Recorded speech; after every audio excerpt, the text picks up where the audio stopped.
Moving abroad will not automatically make you fluent. So what will make you fluent? Today I'm going to give you 4 steps to fluency. Are you ready? Well then, I'm teacher Tiffani. Let's jump right in. Step number 1, passive exposure versus active immersion. Understanding why exposure alone fails. Let me break this down. So, many people move to English-speaking countries expecting automatic fluency, but years pass with minimal improvement. I've heard it over and over again. This is because passive exposure, or hearing English around you, is different, listen closely, from active immersion, engaging with English intentionally.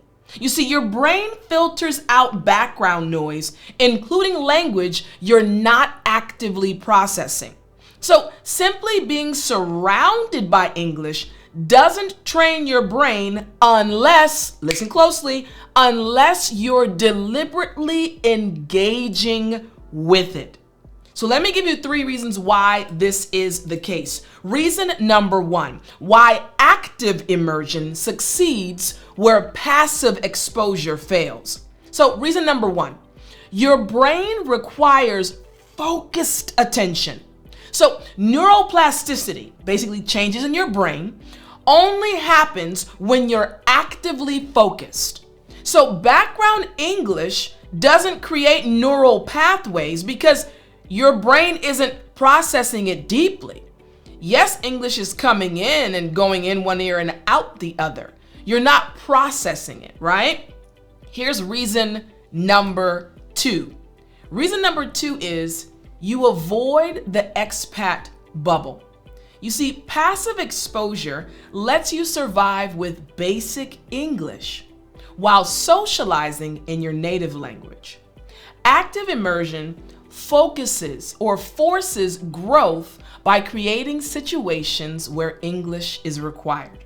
You avoid that bubble of going to another place, an English-speaking country, and just staying with those you know.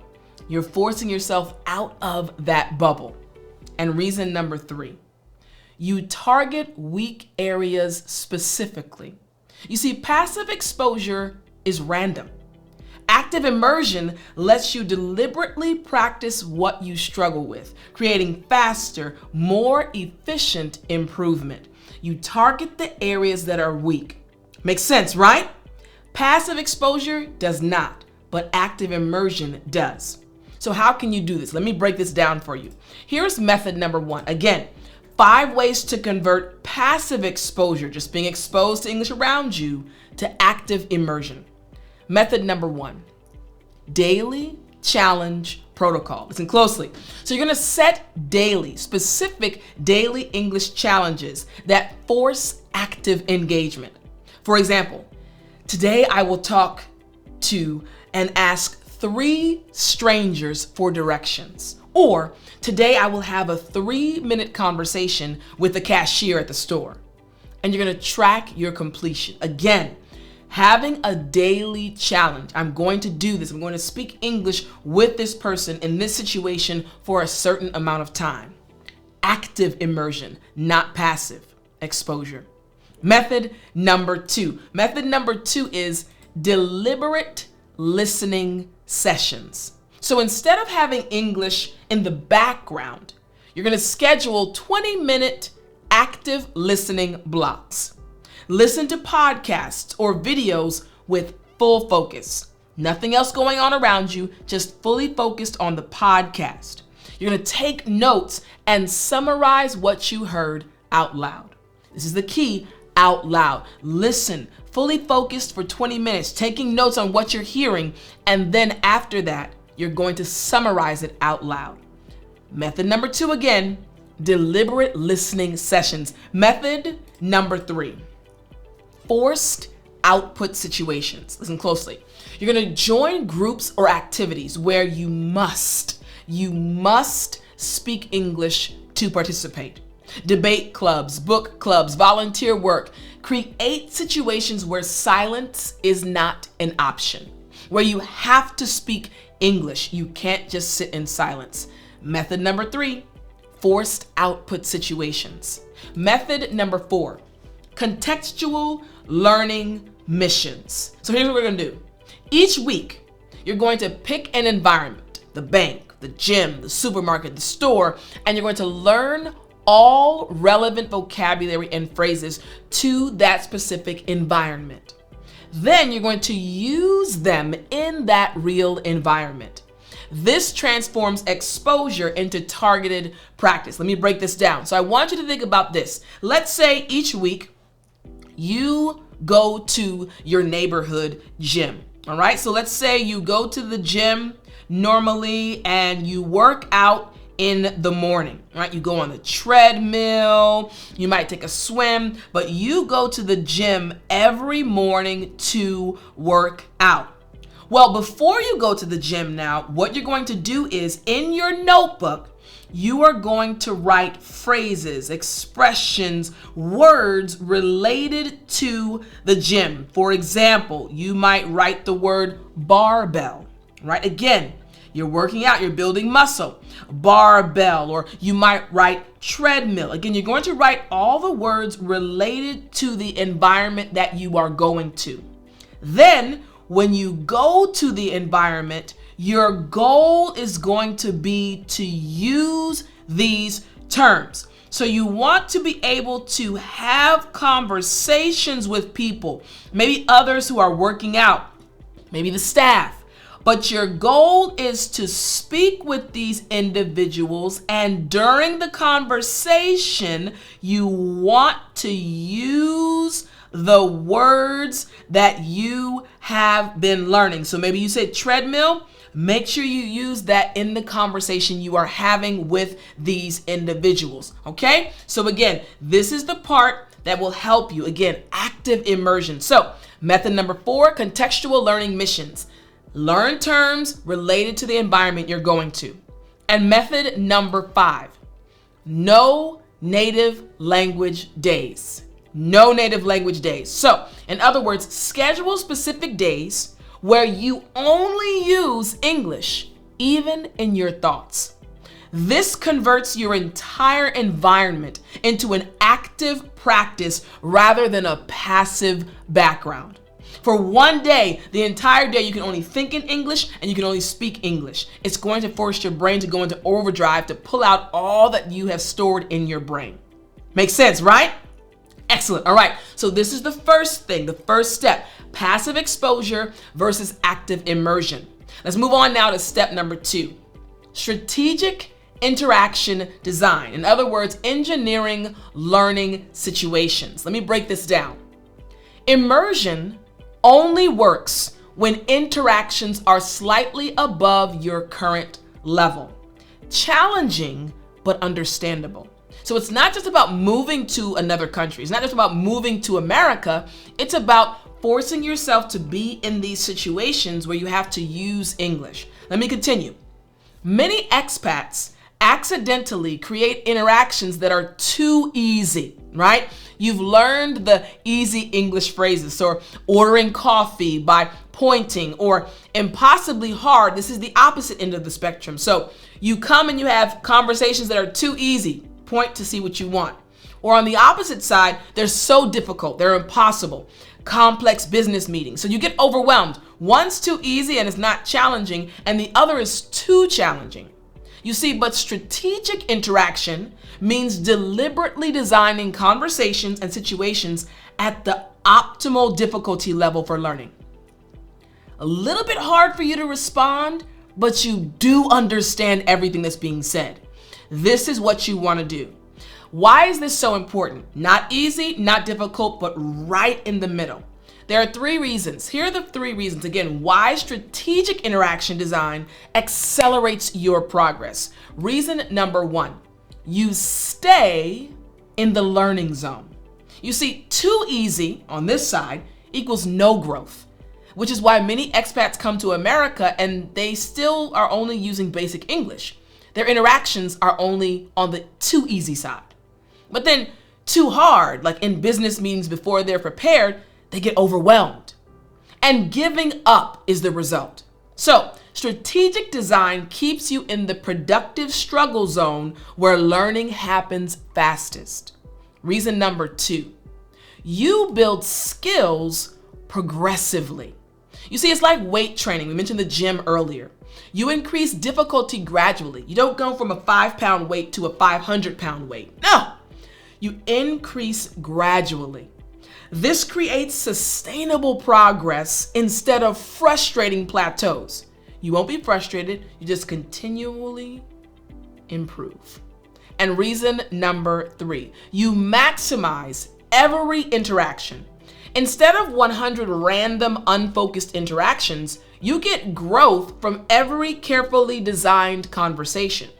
This multiplies learning efficiency. So you're probably wondering, okay, Tiff, how do I actually create these situations, these strategic interaction situations? How can I do that? So glad you asked. There are 5 different ways to do this, but I do want to remind you, as always, this lesson is being brought to you by my course, the 365-Day English Study Plan. If you want to continue studying with me and have a lesson for each day of the year, go to speakenglishwithtiffani.com/365 plan. Again, I have organized every lesson you need to go from the intermediate to the advanced level in 1 year. Go to speakenglishwithtiffani.com/365 plan and enroll today. So here are the 5 methods I promised. Method number 1, again, ways to design strategic interactions. Here's the first way: safe to risky environment progression. Listen closely. Safe to risky environment progression.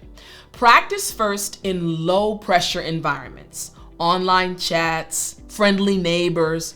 Then gradually expose yourself to higher stakes situations, job interviews, presentations. So you want to give yourself time. You don't want to shock yourself. So start with the easier interactions, then move to the more difficult ones as you get more comfortable. So again, number 1, safe to risky environment progression. Method number 2, input-output balance. So for every hour of English that you input, whether it be listening or reading or watching a video, I want you to schedule 30 minutes of output, speaking or writing.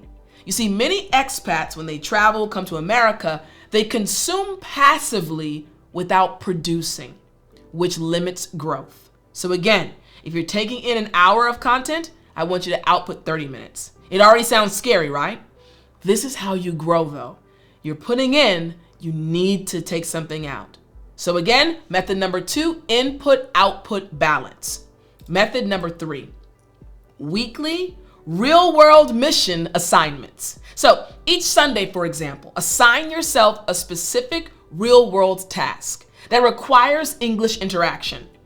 This week, I will open up a bank account that requires English.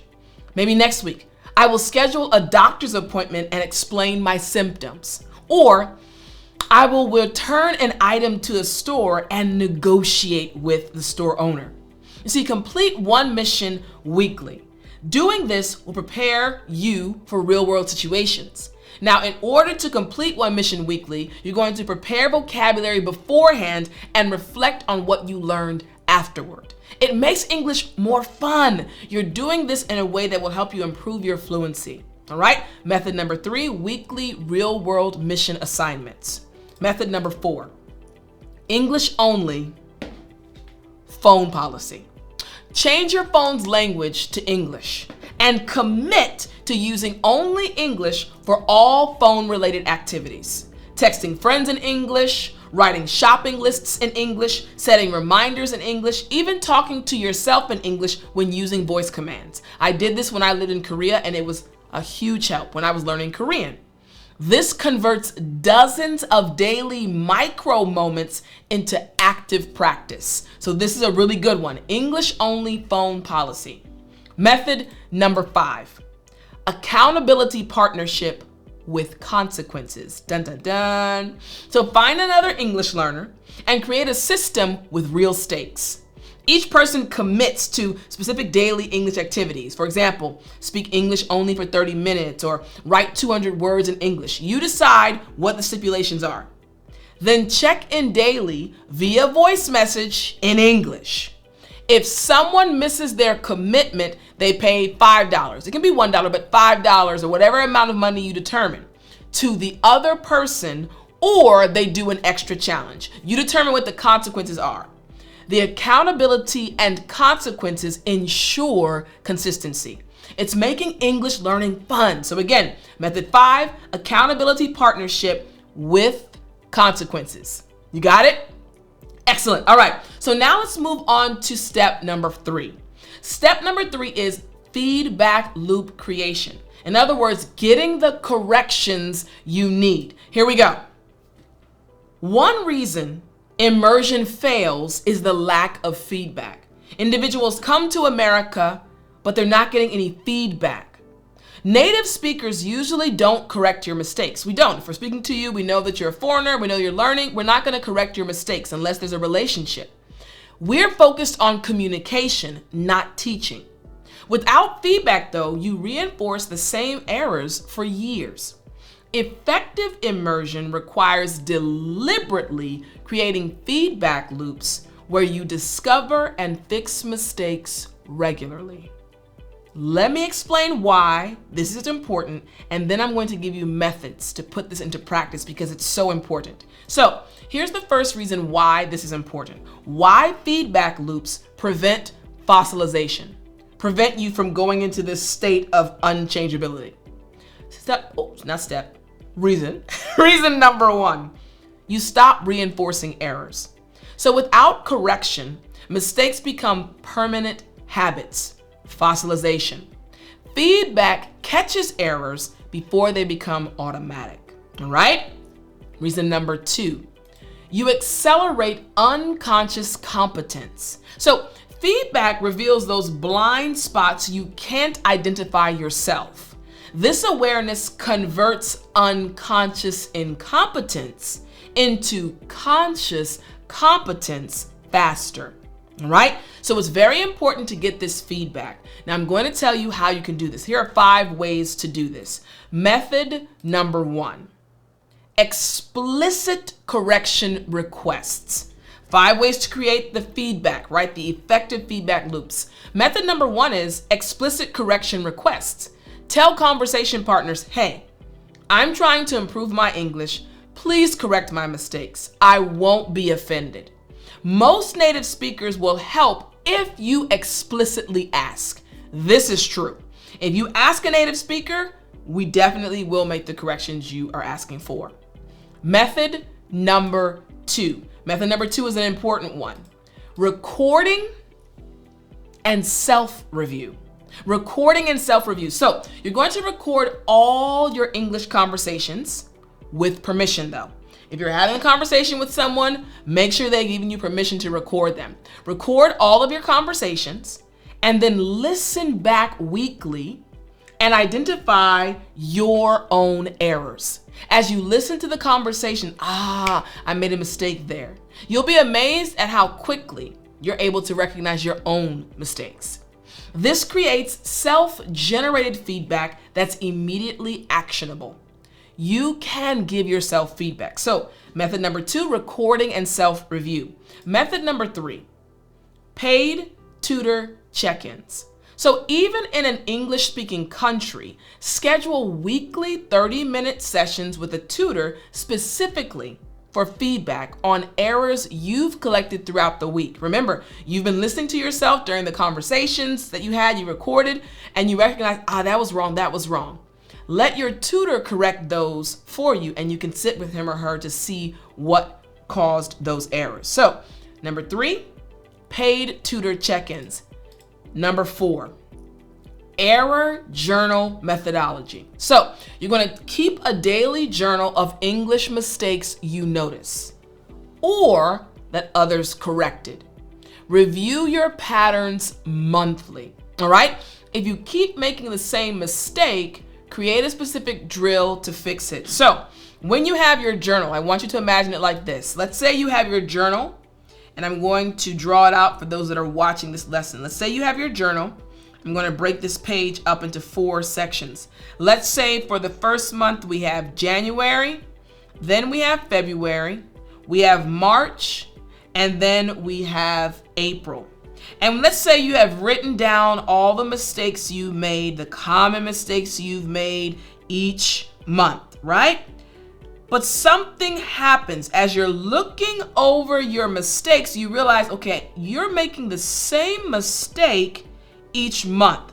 Out of the mistakes you've written, you see there's kind of this common theme, right? There's this one mistake you keep making. So this is the mistake you're going to grab, and you're going to come up with a specific routine or a specific drill you can follow to actually correct that mistake. Error journal methodology. So you're following along, you're tracking your errors, all right? Now let's go to method number 5. Method number 5 is comprehension checks. After explaining something in English, ask, did that make sense? Could you understand me? This immediate feedback tells you if your communication succeeded. Ask the person that you're speaking to, hey, did that make sense? Do you understand what I'm saying? And they'll give you feedback. This is powerful. So again, step 3 is feedback loop creation, which leads us to step number 4, intentional, comprehensible input, or choosing the right English content. When you are in a situation where the content is not related to you, you lose interest. So let me break this down a little bit more. Intentional, comprehensible input. So not all English exposure is equally valuable. Comprehensible input, or content you mostly understand with some new elements, drives improvement. You're interested in it, and it has some elements that you understand already. Many expats watch English TV that they don't understand, or only socialize in contexts with simplified English. Again, opposite sides of the spectrum. Intentional input means deliberately selecting content at the right difficulty level with vocabulary and structures you need. You understand some, part of it's comprehensible, you can comprehend it, but part is a little bit difficult to understand, but it's right in the sweet spot. So let me explain why this is so important. Reason number 1, why intentional input outperforms random exposure. You learn relevant language. So random exposure teaches random vocabulary.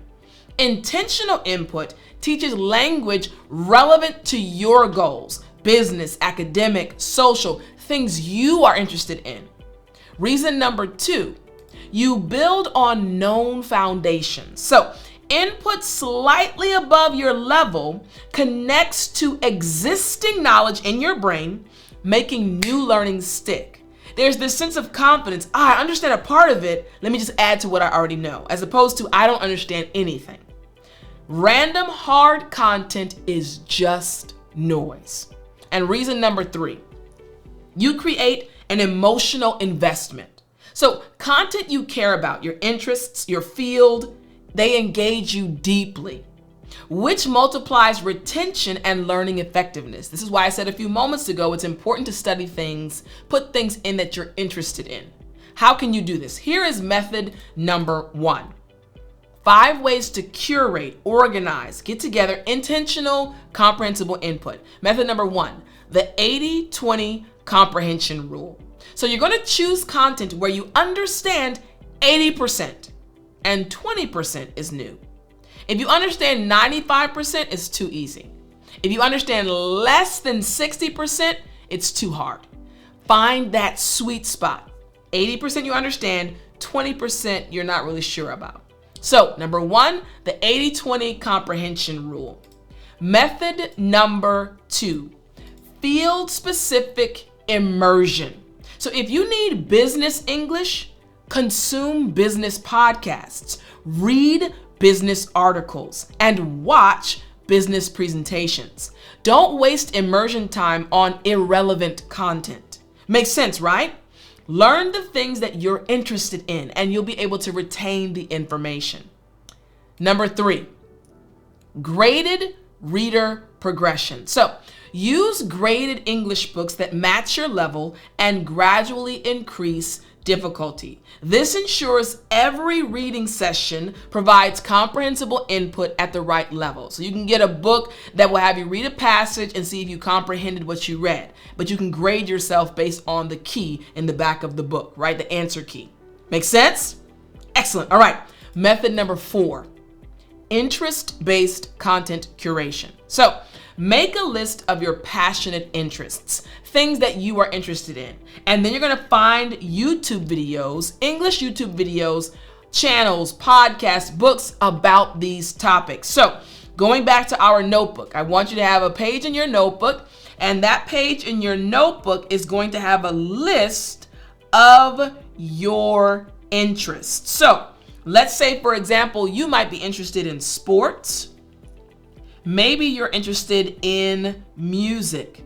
Maybe you're interested in art. So you have your top three interests. What you're gonna do is you want to find YouTube videos about sports, all right? YouTube videos. So you're gonna find the videos and channels about this topic. Write those channels down and start watching videos on those channels, all right?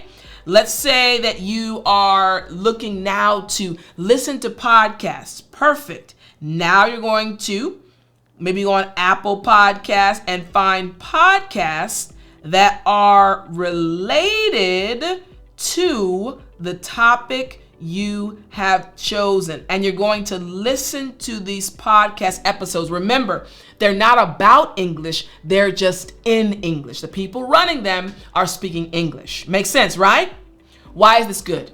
Interest plus comprehensibility equals optimal learning. You got it? Excellent. All right, here's the 5th method. The 5th method is important. Repeated exposure to the same content. So listen to the same podcast episode or rewatch the same video 3 to 5 times. A few moments ago, we were talking about finding this information online. So let's say you find one of the podcast episodes you really like. Keep listening to it over and over and over again. All right? The first time, get the gist, what it's talking about. The second time, catch more details. The third time, notice language patterns. Remember in a previous lesson we talked about chunk recognition? Notice those patterns. You see, repetition of comprehensible input is more valuable than constant new difficult content. There's going to be this familiarity that is formed, and your brain is going to get used to the information and help you learn and retain the information faster. Make sense? I love it. All right, I hope you enjoyed this lesson. Don't forget, if you want to keep studying with me, all you have to do is go to www.speakenglishwithtiffani.com/365plan, and I will see you in the next lesson.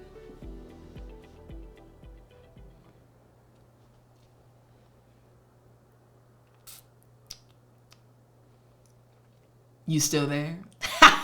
You know what time it is. It's story time. Hey, hey, hey. I said it's story time. All right. So this story is a short one, but it's related to my time, the beginning of my time in South Korea, on my way there. So I was a missionary English teacher in South Korea for 10 years. That's how I became Teacher Tiffani. And I remember how excited I was. I had packed all of my clothes, said my goodbyes, had the farewell parties, and I was at the airport and I gave my family, the hugs and the kisses, and I got onto my flight heading to South Korea. I flew on Korean Air, an amazing airline. Now, this was my first time not traveling overseas, but going overseas to live, and it was my first time to an Asian country. So I get on the plane and I'm excited. I'm looking forward to going to South Korea. Now, I knew how long the flight was going to be. The first leg of the flight was 14 hours and the second part was going to be 3 to 4 hours. I said, okay, no worries. In my head, 14 hours, hey, I'll watch 5-6 movies and I'll be okay. Get on the plane, still excited.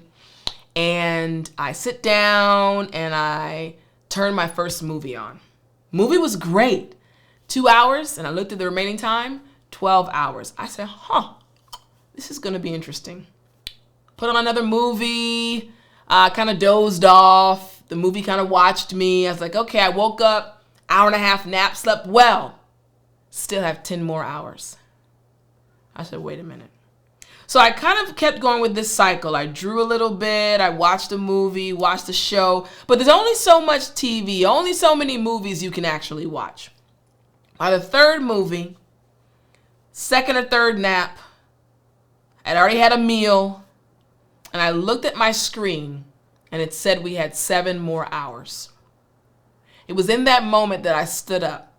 I didn't say anything out loud, but in my head, I said, you have got to be kidding me. Nobody else is losing their mind? We have 7 more hours on this flight. And I just remember looking around like, we are all going to be on this plane together for the next 7 hours. And we've already been here for 7 hours. Almost a full work day. We've been on this plane and we still have almost another full work day. It was the longest flight I had ever been on at that time. Now I'm a pro. 14 hours doesn't bother me. But in that moment, I said, oh my goodness, 14 hours on a plane in the sky.